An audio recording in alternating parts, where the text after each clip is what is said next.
జై వాసవి నమస్సుమాంజలండి. మేము మహిళా మండలి సభ్యులు అందరం కలిసి మరి అందరము ఒక 60 మందితో బనగానపల్లె దగ్గర ఉన్న రాచర్లలో ఉడుము రూపంలో వెలసిన లక్ష్మీ నరసింహస్వామి దగ్గరకు వెళ్ళామండి. చాలా అద్భుతంగా ఉంది. అక్కడ స్వామి స్వయంభూగా వెలిశాడు. ఆదిలక్ష్మి సద్దలక్ష్మి సమేతంగా ఉడుము రూపంలో స్వామి వెలిశాడండి. మా గురువు గారైన రామ్మోహన స్వామి వారి ఆజ్ఞ మేరకు మేము అక్కడికి విచ్చేసి లక్ష్మీ నరసింహస్వామిని దర్శించుకొని అభిషేక కార్యక్రమాలు, అక్కడ విష్ణు సహస్రనామ పారాయణము, లలితా సహస్రనామ పారాయణము చేశామండి. అక్కడ ఒక గుండం ఉంది. ఆ గుండంలో ప్రతి పౌర్ణమికి గురువుగారు అయిన రామ్మోహన స్వామి అక్కడ స్వామి లక్ష్మీ నరసింహస్వామి ఉపాసకుడు.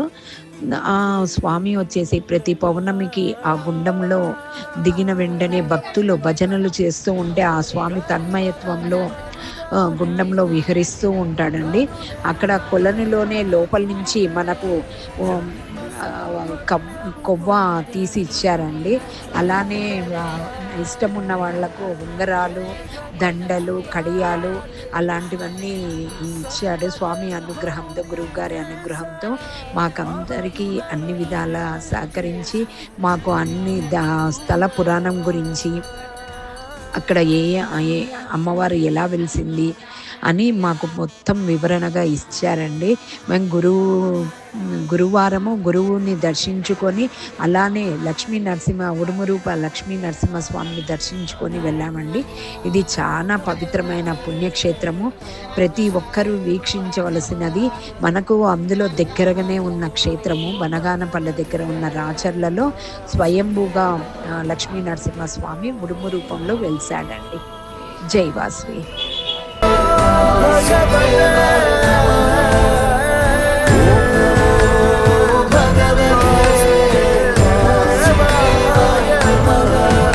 గోవింద మాధవ జయ జయ. ఈ జగతికి మూలం నీ దయ.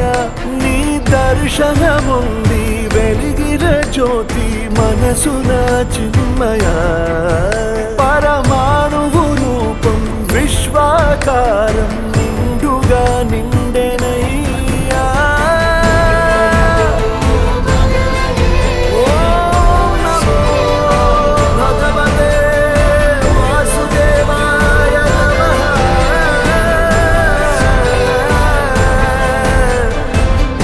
ఓం నమో భగవతే వాసుదేవాయ నమః.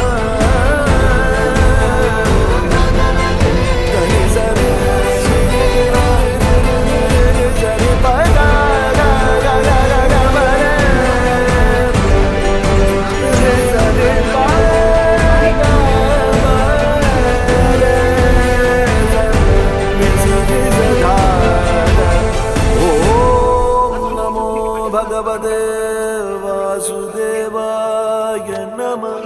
నారాయణాయ నమో నమః.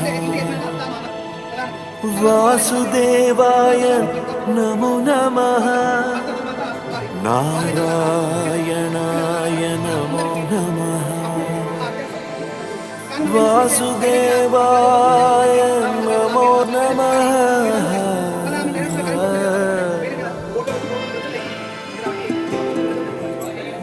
నారాయణాయ నమో నమః. వాసుదేవాయ నమో నమః. సాక్షాత్కరించిన సత్యస్వరూపుడా అన్నిటాంతటా నీవే ఉండగా.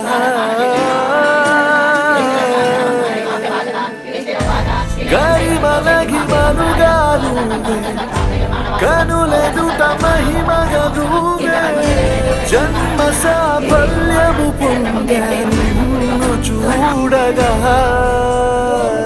మేఘమంచులా దాటేస సంద్రగర్భము నీ దేశ. అవధులనధిగమించేసా నిన్ను చూడగా.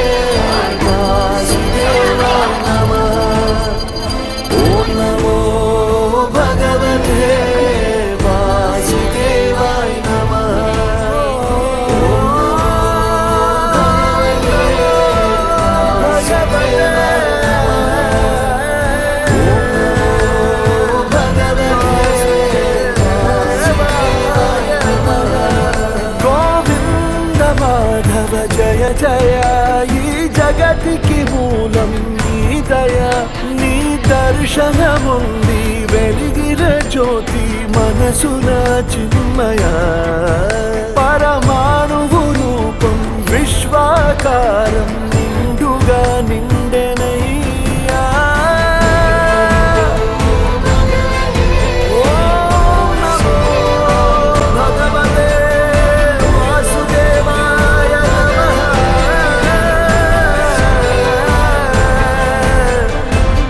ఓం నమో భగవతే వాసుదేవాయ నమః ధని సరి సరి పద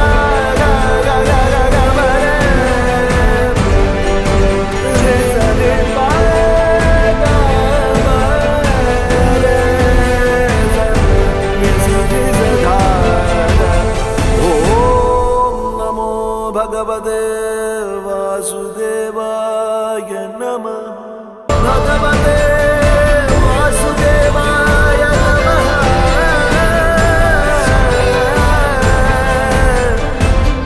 ఓం నమో భగవతే వాసుదేవాయ నమః ధని సరి సరి పద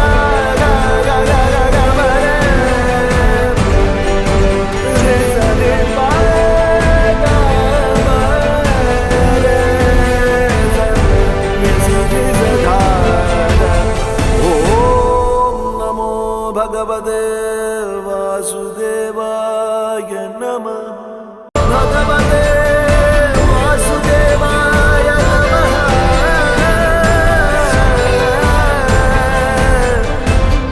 ఓం నమో భగవతే వాసుదేవాయ నమః ధని సరి సరి పద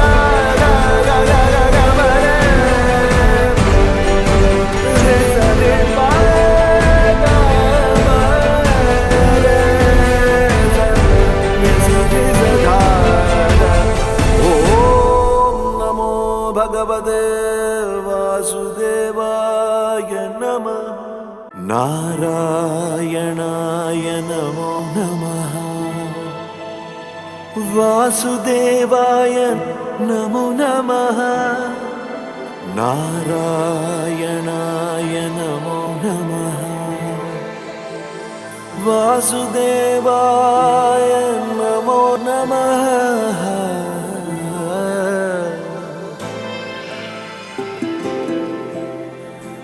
నారాయణాయ నమో నమః వాసుదేవాయ నమో నమః సాక్షాత్కరించిన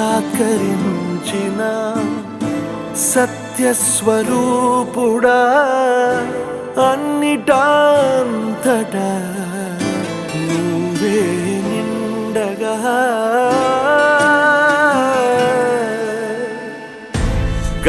గరిమలగిమలుగా నువ్వే కనులెదుట మహిమగా నువ్వే జన్మ సాఫల్యము పొందా నిన్ను చూడగా మేఘమంచులాగా చంద్రగర్భము నీ దేశ అవధులను దిగమించేశా నిన్ను చూడగా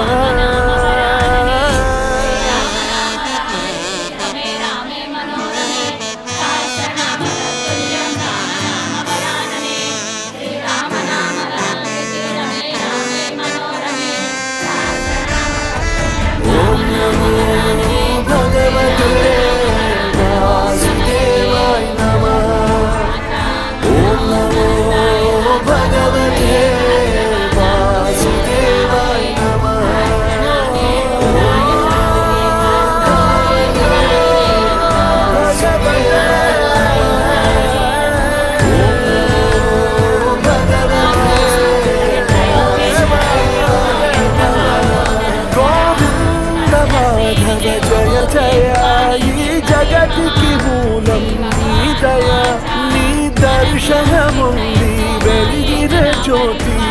మనసున చిన్మయ పరమాణువు రూపం విశ్వాకారం నిండుగా నిండెనయ్యా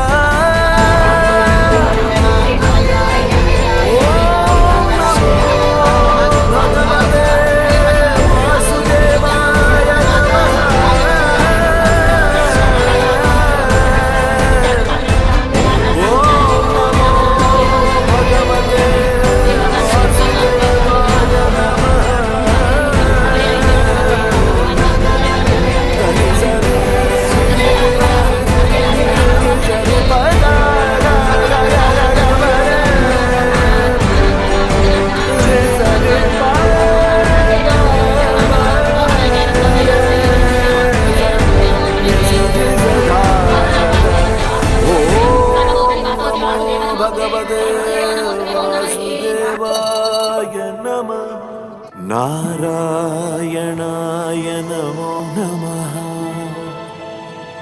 వాసుదేవాయ నమో నమః నారాయణాయ నమో నమః వాసుదేవాయ నమో నమః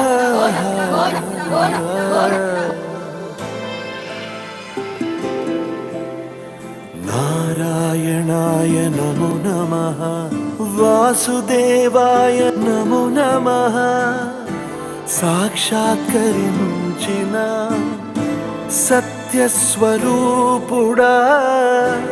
అన్నిటాంతటా నువ్వే నిండగా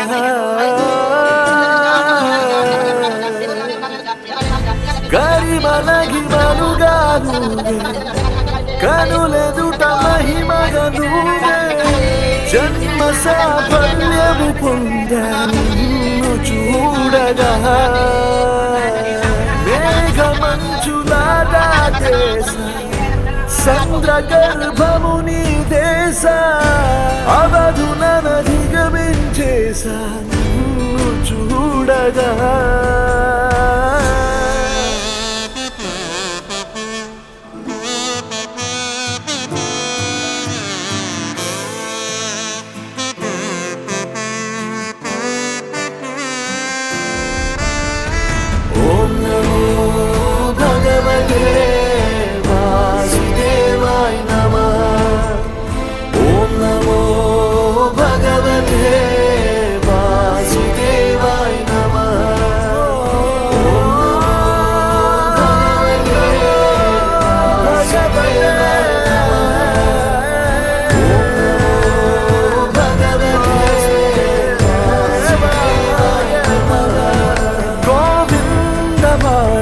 జయ జయ ఈ జగతికి మూలం నీ దయ నీ దర్శనముంది వెలిగిన జ్యోతి మనసున చిన్మయ పరమాణువు రూపం విశ్వాకారం నిండుగా నిండెనయ్యా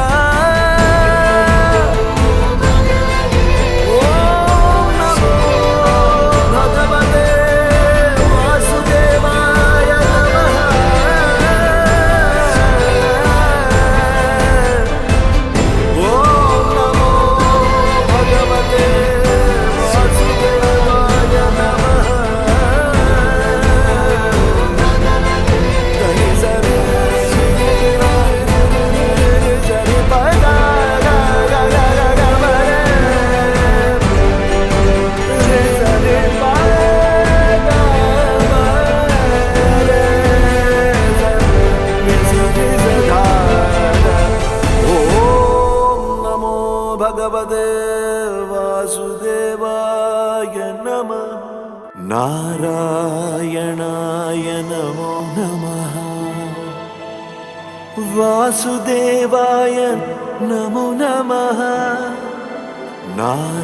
నారాయణాయ నమో నమః వాసుదేవాయ నమో నమః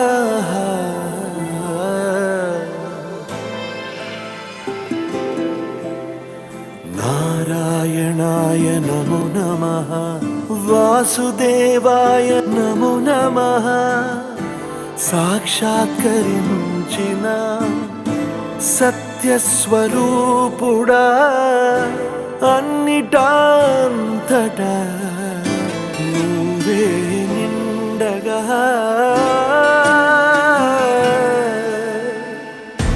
గరిమలగిమలుగా నువ్వే కనులెదుట మహిమగా నువ్వే జన్మ సాఫల్యము పొందా నిన్ను చూడగా మేఘమంచులా దాటేసా సంద్ర గర్భము నీ దేశ అవధులనధిగమించేసా నిన్ను చూడగా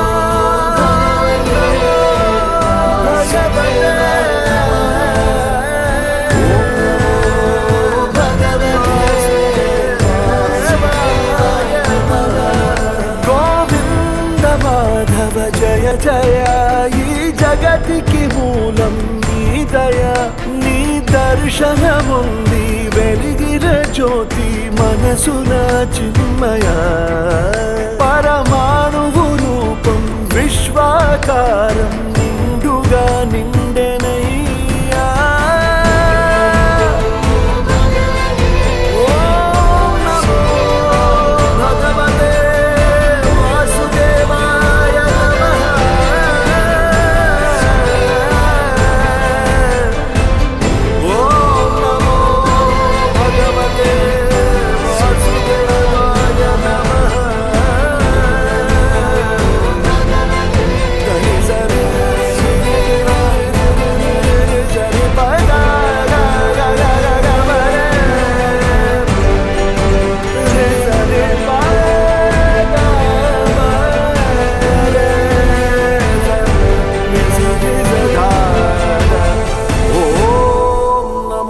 భగవతే వాసుదేవాయ నమః నారాయణాయ నమో నమః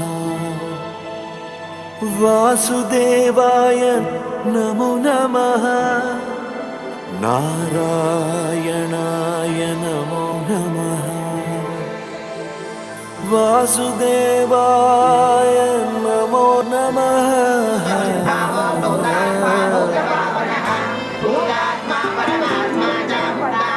నారాయణాయ నమో నమః వాసుదేవాయ నమో నమః సాక్షాత్కరించిన సత్యస్వరూపుడా అన్నిటాంతటా నువ్వే నిండగా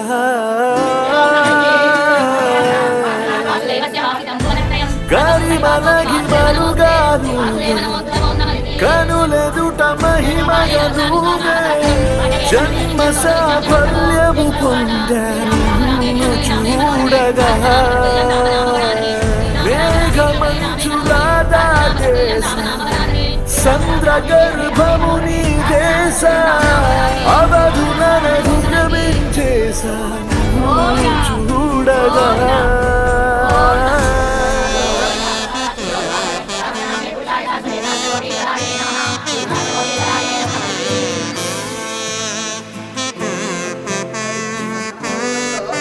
వెయ్యి 108 గుంటాలు ఉంటాయి అన్నమాట. చిన్న చిన్నగా అక్కడక్కడ గుంటాలు ఉంటాయి అన్నమాట. ఎప్పుడు నీరు ఎండిపోము దాంట్లో.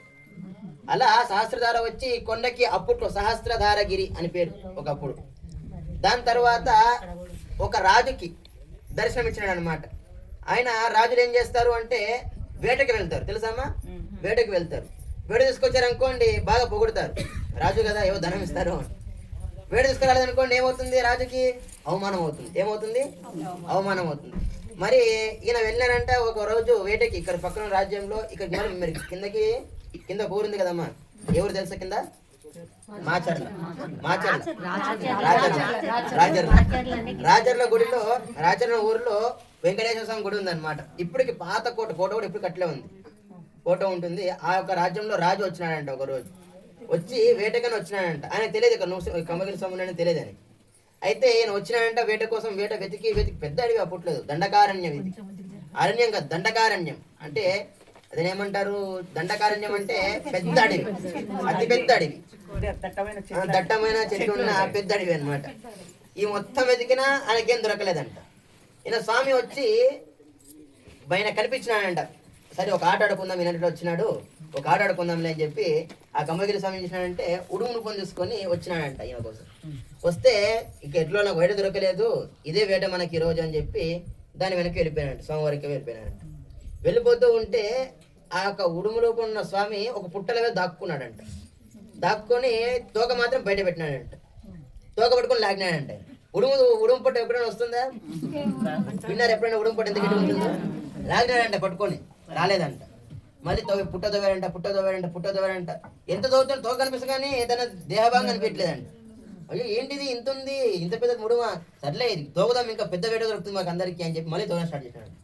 అలా సూర్యాస్తం లోపల గ్రామంకి వెళ్ళిపోవాలి, లేకపోతే ఏమవుతుంది, అవమానం అవుతుంది. అప్పుడు ఈయన ఏం చేసినాడంట, ఇలా కాదు మరి రాజు కదా, అంత చేసిన తర్వాత కోపం వస్తుంది, ఎవరికైనా సరే పని చిరాకు వస్తుంది. మరి ఆయన ఏం చేసినాడు తర్వాత, ఇలా కాదు నా కోపం వచ్చేసింది దీని మీద, దీన్ని తోకని అడిగి తీసుకెళ్ళిపోదామని చెప్పి తోకని అడగడానికి వెళ్ళినాడంటే. తోకని అడగడానికి వెళ్తే ఆ రాజుకి ఈయన దర్శనం ఇచ్చాడు. అయ్యా నాయన నేను నరసింహస్వామి కమ్మగిరి స్వామి ఉడుమునుకుని ఉన్నానంతే. ఇలా నీకు ప్రహ్లాదుడు చెప్పిన మాటల వల్ల నువ్వు ఆ యొక్క హిరణ్యకశిపుడు రాజ్యంలో ఒక అసురుడివి. మేము గర్వంగా చెప్పుకుంటాం, భయపడుతూ గర్వంగా సుభీక్షంగా చెప్పుకుంటాం. ఏమని చెప్పుకుంటాము అంటే, మా గురువు గారు ఇప్పుడున్న ఈ యొక్క సమాజంలో, ఇప్పుడు ఈ కాలంలో, ఈ మధ్య కాలంలో ఎంతమంది ఉంటారన్నమాట. ఏం చేస్తుంటారంటే, నేను అది వచ్చు నాకు, ఇది వచ్చు నాకు అని చెప్పి ఒక రకంగా ఒక దురహంకారంతో ప్రవర్తిస్తుంటారన్నమాట. కానీ మా స్వామివారు గురుగారు మీ యొక్క ఆజ్ఞతో చెప్తున్నాను, మా స్వామి ఉదయం కూర్చుంటారు పూజకి. ఉదయం ఎప్పుడు కూర్చుంటారంటే తెల్లవారుజాము 3 గంటలకు లేస్తారు స్వామి. 3 గంటలు లేచి 4 వరకు తపశక్తి చేసుకుని సంధ్యావందనం సూర్యనమస్కారం అంతా అయిపోయిన తర్వాత కిందకి వచ్చి పూజలో కూర్చుంటారు.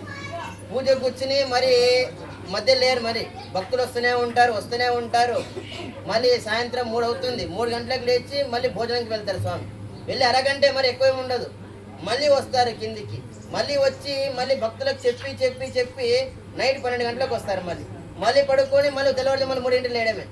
సరే స్వామి దీంట్లో ఏం విశేషము అంటే, సాధారణ మనిషికి ఒక గుంపుగా మాట్లాడేటప్పుడు ఒక అరగంట మాట్లాడితే ఏమవుతుంది, నోరు నొప్పి వస్తుంది, చెమటలు పడతాయి, ఓపిక వెళ్ళిపోతుంది. కానీ మా గురుగారు భగవంతుడు అన్న నిదర్శనం ఏమంటే, ఎంతమంది వచ్చినా ఓపికతో ఓర్పుతో మా గురుగారు మాట్లాడుతుంటే మాటలా ఉంటుంది, పాటలాగా ఉంటుంది, ఇంకా వినాలా అనిపిస్తుంది. అందుకనే మా స్వామి దగ్గర మేము ఎప్పుడు కూర్చున్నా కూడా గంటలు కూర్చొని పోతాం అనమాట. సమయంతో సందర్భంతో మాకు సంబంధం ఉండదు. ఎప్పుడు మా గురుగారు ఏమని చెప్తూ ఉంటే వింటూనే ఉంటాం. అది మాటల్లా ఉండదు. ఒక పాట పాడినప్పుడు వింటే ఎంత హాయిగా ఉంటుందో అలా ఉంటుంది మా గురుగారు చెప్తూ ఉంటే. అందుకనే మేము ఎప్పటికైనా సరే ఈ ఒకటే చెప్తాం అనమాట. మా గురుగారు మాకు ఏం నేర్పించారంటే, ఎవరితో కానీ ఎలాంటి సమయంలో కానీ మనము చెడు మార్గంలో వెళ్ళకూడదు, చెడు పనులు చేయకూడదు. మనకి తోచినంత ఇతరులకు సాయం చేయడానికే చూడాలి. మనకేముంటే అందులో, మనతో 10 రూపాయలు ఉంటే రూపాయి దానం చేయండి, 100 రూపాయలు ఉంటే 10 రూపాయలు దానం చేయండి, 1000 రూపాయలు ఉంటే 100 రూపాయలు దానం చేయండి. ఇలా మా గురుగారు ఏం నేర్పించారంటే, ఎంత ఉన్నా సాయం చేయండి అని చెప్తారు. అలానే ఈ యొక్క క్షేత్రంలో మా స్వామికి ఒక పేరు అనమాట, నిత్యాన్నదాన ప్రదాయన స్వామినే నమః అని అష్టోత్తరం. మా గురుస్వామి అంటే మా స్వామి అడుగు పెట్టిన చోట అన్నం తగ్గదు ఎప్పుడు. అది మేము సుభీక్షంగా సుగర్వంగా చెప్పుకుంటాం అనమాట. అలానే మా గురుగారిని దైవము అని ఎందుకంటామంటే, మా గురుగారు చెప్పిన తర్వాత ఇది జరగదు అనడానికి ఏమీ ఉండదు. మా గురుగారు చెప్పినారంటే ఎటువంటి సమస్య అయినా సరే, ఎటువంటి పని అయినా సరే జరగాల్సింది అంతే. అందుకనే గురువుని ఆశ్రయించాలని చెప్తారు. శ్రీ వెంకటేశ్వర స్వామి కలియుగంకి వచ్చినారు. ఆయన కలియుగ దైవం అంటే ఎవరు చెప్తారు? కలియుగ దైవం ఎవరు? వెంకటేశ్వరుడు అన్నమాట. కలియుగ వెంకటేశ్వర స్వామి కిందికి వచ్చినప్పుడు అమ్మవారి కోసం వెతుక్కుంటూ వచ్చినాడు కదా కిందికైనా. లక్ష్మి ఎక్కడున్నావు అని చెప్పి వెతుక్కుంటూ వచ్చినాడు కదా ఆయన. వచ్చిన తర్వాత ఆయనకు కూడా మనశ్శాంతి లేదంట. ఆయన లక్ష్మి లేదు. లక్ష్మి వచ్చిన తర్వాత పద్మావతితో గొడవడికి మళ్ళీ వెళ్ళిపోయింది ఆమె. మనశ్శాంతి లేదు. స్వామి ఇంట్లో కూర్చున్నాడంటే ఆ శంకు చక్రాలు ఇచ్చేసినాడు. ఎవరికి ఇచ్చేసినాడంటే ఆ యొక్క పద్మావతి వాళ్ళ తమ్ముడికి అనమాట, తొండమాన్ చక్రవర్తికి ఇచ్చేసినాడు ఆ శంకు చక్రాలని. ఈయనకేం పూజ లేదు. ఒకరేం గొడవలు పడుతున్నారు, పూజ చేయమంటే గొడవ పడుతున్నారు అందరూ. లేదు అమ్మవారు మొత్తం మొహం మొత్తం సుందరంగా ఉంది, ఆడపిల్లలాగా ఉంది, పెద్ద పెద్ద జుట్టు ఉంది, అమ్మవారు అని ఒకరు పూజ చేస్తారు. లేదు కుమారస్వామి నించుని ఉన్నాడు, 4 చేతులు ఉన్నాయి, కుమారస్వామి అని ఒకరు అంటారు. లేదు అట్లా కాదు, ఇక్కడ ఉన్న అమ్మవారి కాదు, స్వామి కాదు, విష్ణుమూర్తి అని చెప్పి గొడవ పడుతుంటారు. అటువంటి స్వామికి కలియుగ ప్రత్యక్ష దేవానికి ఆపద వచ్చినప్పుడు ఆయన ఏం చేసినాడు? ఏం చేయాలి? నించున్నాడు అంతే గర్భగుడిలో. భగవద్ రామానుజ స్వామి ఆదిశేష రూపం తీసుకొని లోపలికి వెళ్ళి శంఖ చక్రాలు పెట్టి వచ్చినాడు అనమాట. అంటే భగవంతుడు కూడా గురువు ఆశ్రయించిన తర్వాతనే ఇప్పుడు కొండపైన విరాజిల్లుతున్నాడు అనమాట. అట్లానే మనం కూడా గురువు యొక్క ఆధ్వర్యంలో గురువుని సేవించి గురు యొక్క పాదాలు శరణాగతి పట్టుకున్నామంటే మనకి అన్ని కర్మలు విముక్తం అయిపోతాయి అనమాట, అన్ని బాధలు విముక్తి అయిపోతాయి అనమాట. కాబట్టి మనం కూడా గురు సేవ చేసుకోవాలి. ఆనాడు భగవద్ రామానుజులాగానో ఈనాడు మా గురు రామోత్సవాల గారు అనమాట. అందుకని అందరూ కూడా భగవంతుడిని నమస్కారం చేసుకోండి. భగవంతుడు వేరు కాదు, గురువు వేరు కాదు. ఇప్పుడు అదే చెప్తున్నాను మీ అందరికి. భగవంతుడు వేరు కాదు, గురువు వేరు కాదు. గురువు పూజ చేయడమే భగవంతుడు పూజ చేయడం. మన గురువు భగవంతుడు తెలియాలంటే గురువుని పట్టుకోవాలి కదా ముందు. గురువు వదిలేసాం అనుకోండి అన్ని వదిలేసినట్టే. కాబట్టి గురువును అందరు ఆశ్రయించండి, గురువుకి అనుగ్రహం అందరం పొందండి. మా స్వామి పేరు, మా గురుగారి పేరు రామమోహన. అంటే మోహం అంటే ఏమి? కోరిక. రామమోహన అంటే రాముల వారు మానవ రూపంలో వచ్చి, మన గురుగారు మానవ రూపంలో ఉన్నారు. మానవ రూపంలో వచ్చి ఆయన కష్టాలు పడి తన సీతను పోగొట్టుకొని మళ్ళీ వెళ్ళి దుర్మార్గుడైన రావణాసును సంహరించి మళ్ళీ వచ్చి ఆ సీతాదేవిని తీసుకొచ్చినాడు అన్నమాట. అటువంటి స్వామికి మోహన అంటే ఏమి? మోహం అంటే కోరిక. ఏమి? కోరిక.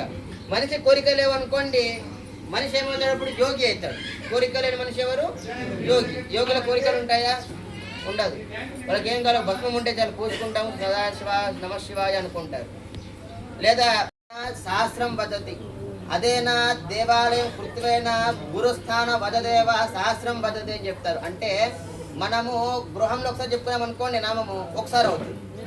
అదే మనము ఒక దేవాలయంలో ఒక గుడిలో చెప్పుకున్నాం అనుకోండి ఒక నామము, అది 100 సార్లు అవుతుంది, 100. అదే ఒక గురువు ముందు మనము ఒక్కసారి నామం చెప్పామనుకోండి అది సహస్రం అయిపోతుంది. ఎన్నిసార్లు? సహస్రం. అంటే 1000 సార్లు అయిపోతుంది. అట్లాంటిది మీరు లలిత సహస్రనామం చెప్పినారు ఈరోజు. అంటే 1,00,000 నామాలు అమ్మవారు స్మరించినట్టే. అలానే బ్రహ్మస్థానే కృతం పాపం విష్ణుస్థానే వినశ్యతి, విష్ణుస్థానే కృతం పాపం శివస్థానే వినశ్యతి, శివస్థానే కృతం పాపం బ్రహ్మస్థానే గురుస్థానే వినశ్యతి, గురుస్థానే కృతం పాపం నాస్తి స్థానే వినశ్యతి. అంటే ఇటువంటి పుణ్యకాలంలో, ఇటువంటి పుణ్యస్థలంలో మనము బ్రహ్మదేవుడు తప్పు చేసామనుకోండి, కొన్ని తప్పులు తెలిసి కానీ తెలియకుండా, అవి విష్ణుతో తీర్చుకోవచ్చు అంట. అదే విష్ణుదేవుడు చేసిన తప్పులు శివుడితో తీర్చుకోవచ్చు అంట. శివస్థానే కృతం పాపం గురుస్థానే వినశ్యతి. అదే శివాలయంలో శివుడితో ఏమో కొన్ని తెలిసి తెలియక తప్పులు చేసామనుకోండి, అది గురువుతో విముక్తం చేసుకోవచ్చు అనమాట.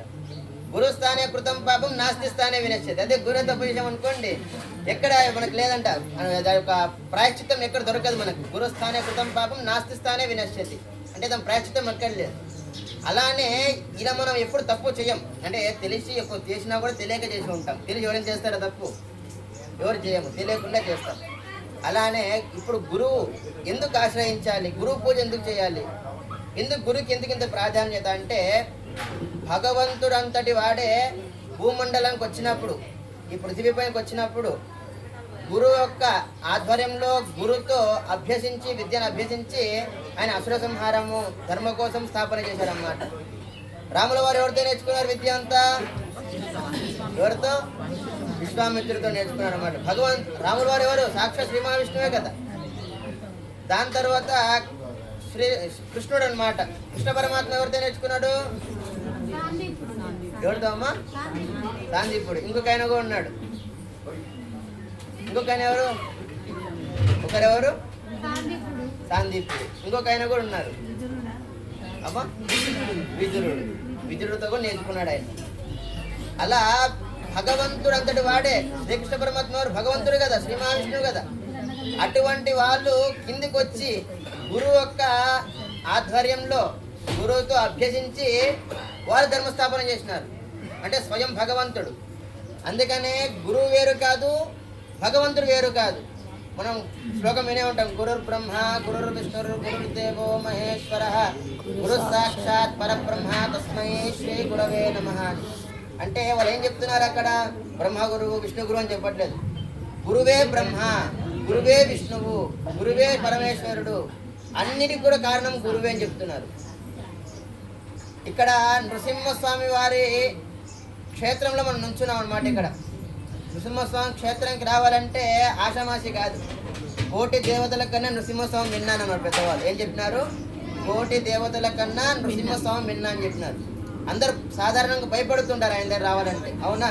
అయ్యో ఉగ్రరూపము, ఎక్కడేమవుతుందో, ఏం తప్పు చేస్తామో, ఏమైనా అయిపోతుందో అని.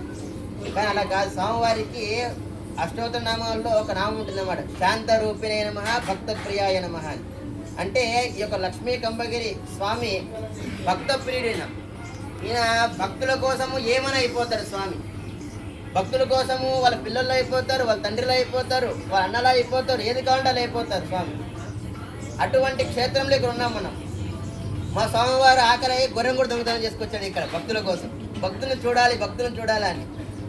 అంటే అంతటి గొప్ప స్వామి, అంతటి భక్తప్రియ స్వామి మన క్షేత్రంలో ఇక్కడ ఉన్నాం అన్నమాట. అటువంటి క్షేత్రంలో మన గురువు దగ్గర ఒకసారి పూజ చేస్తే 1000 సార్లు పూజ చేసిన ఫలితం మనకు వస్తుంది అనమాట. ఎంతో చెప్పుకున్నాం. ఎందుకు గురువు పూజ చేయాలంటే గురువుని ఆశ్రయించకపోతే మనకి ఏది దొరకదు. గురువుని ఆశ్రయించకపోతే మనకి ఏది దొరకదు. ఇది ధర్మము, ఇది అధర్మము, ఇది మంచి, ఇది చెడు అని చెప్పేది ఎవరు? గురువు. అందుకనే తల్లి తండ్రి తర్వాత దైవం చెప్పలేదు, గురువు దైవం అని చెప్పినారు. అంటే తల్లిదండ్రుల స్థానంలో గురువు నుంచుని గురువే తల్లి అయ్యి, ఆ గురువునే తండ్రి అయ్యి మనకి ధర్మ మార్గంలో నడిపిస్తాడనమాట.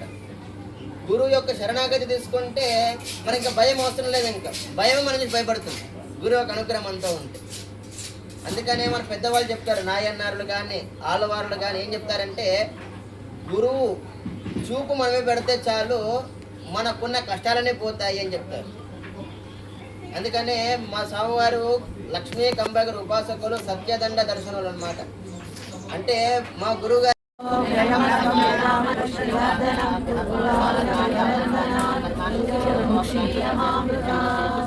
విష్ణు పరమం పదం సదా పశ్యంతి సుప్రజః దివే వసుక్షురాగ్రం దప్పిప్రాగో విపన్యవో జాగృవాదు తస్సమింధతే విష్ణు యత్పరమం పదం శ్రీ విష్ణుకంఠి ప్రతిష్టాపనాచార్య శ్రీమద్రాజాధిరాజ గురు గోమండలాచార్య ఆదిపత్యాదిగః శ్రీవేదాంతక దేశిక పారంపర్య శిష్యోన్మధ్యోమః లక్ష్మీ కంబగిరి ఉపాసకః స్వామి సద్గురురామోహనాయ నమో నమః.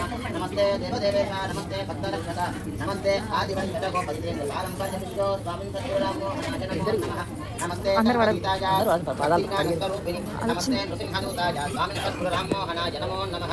సర్వశక్తి చ విద్మహే నృసింహదూతాయ ధీమహి తన్నో రామోహన ప్రచోదయాత్.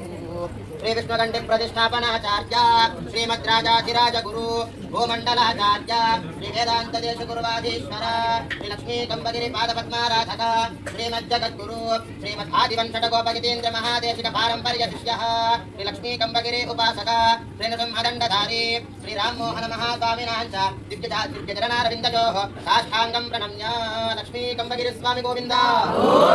శ్రీమతే కేశవాయ నమః. ఓం నారాయణాయ నమః. ఓం మాధవాయ నమః. ఓం గోవిందాయ నమః. ఓం విష్ణవే నమః. ఓం మధుసూదనాయ నమః. ఓం త్రివిక్రమాయ నమః. ఓం వామనాయ నమః. ఓం శ్రీధరాయ నమః. ఓం శ్రీచక్రాయ నమః. ఓం పద్మనాభాయ నమః. ఓం దామోదరాయ నమః. ఓం శంకరధనాయ నమః. ఓం వాసుదేవాయ నమః. ఓం ప్రద్యుమ్నాయ నమః. ఓం అనిరుద్ధాయ నమః. ఓం పురుషోత్తమాయ నమః. ఓం మధోక్షజాయ నమః. ఓం నారసింహాయ నమః. ఓం అచ్యుతాయ నమః. ఓం జ్ఞానాయ నమః. ఓం ఉపేంద్రాయ నమః. ఓం హరయే నమః. ఓం శ్రీకృష్ణాయ నమః. ఓం శ్రీకృష్ణ పరబ్రహ్మణే నమో నమః. శ్రీమతే రామ్మోహన స్వామినే నమః. శ్రీకంఠక్షేత్ర నివాసినే నమః. ఓం రామలోలాయ నమః. ఓం జలశయనవాసనాయ నమః. ఓం నిత్యాన్నదాయ స్వామినే నమః. నృసింహదూత స్వామినే నమః. ఓం పేరుసోమన నివాసినే నమః. ఓం లక్ష్మీనారాయణ స్వామినే నమః. సత్యాజినే నమః. ఓం అనంత ప్రియాయ నమః. అన్నదాన ప్రియాయ నమః. భూత భవిష్యత్ విరాజాయ నమః. ఓం ఆరోగ్య క్షేమదాయ స్వామినే నమః. ఓం జ్వాలా నృసింహ ప్రియాయ నమః. ఓం సిద్ధి సిద్ధిదాయకాయ నమః. ఓం పరమేశ్వర స్వామినే నమః. ఓం పరబ్రహ్మ స్వామినే నమః. పరమాత్మనే నమః. ఓం జ్ఞానరూపిణే నమః. జ్ఞానస్వరూపిణే నమః. ఓం సంసార దౌర్బల్య పాప కర్మ విమోచన స్వామినే నమః. గుణాతీత గుణాత్మనే నమః. ఓం సర్వసిద్ధిమూర్తయే నమః. ఓం అనాథనాథ దినబంధవే నమః. ఓం మహోగ్ర నృసింహ ప్రియాయ నమః. ఓం బ్రహ్మచారి బృహస్పతాయ నమః. ఓం సర్వసిద్ధేశ్వరాయ నమః.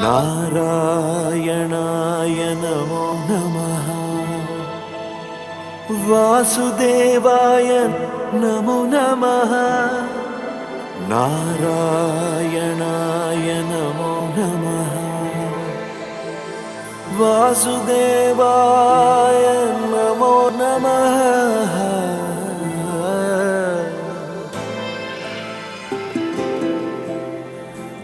నారాయణాయ నమో నమః వాసుదేవాయ నమో నమః సాక్షాత్కరించిన సత్యస్వరూపుడా అన్నిటాంతటా నువ్వే నిండగా